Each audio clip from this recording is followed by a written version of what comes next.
Hello বন্ধুরা, good evening. চলে আসলাম ছোট্ট একটা মিনি ব্লগ নিয়ে। তো আমরা আজকে বিকেলে আসছি মুড়ি কিনতে। এখানে মুড়ি ভাজা হয়, সেখানে আসছি মুড়ি কিনতে। আর এখানে এসে ছোট্ট বিড়ালের বাচ্চাটাকে দেখতে পেলাম, তো এত কিউট লাগছে, তার জন্য ভাবলাম চলো তোমাদের সঙ্গে একটু শেয়ার করে নিই বাচ্চাটাকে।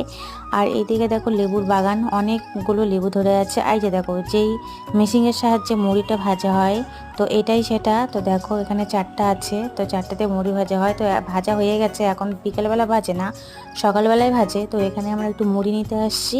আর আমাদের বাড়ি থেকে বেশি টাইম লাগে না যেতে, এই মোড়ে আশেপাশেই। তো দেখো এই জায়গাটার রাস্তাটা কি বলবো, নিচে পুরো খাল আর এরকম করে দিয়েছে রাস্তাটা।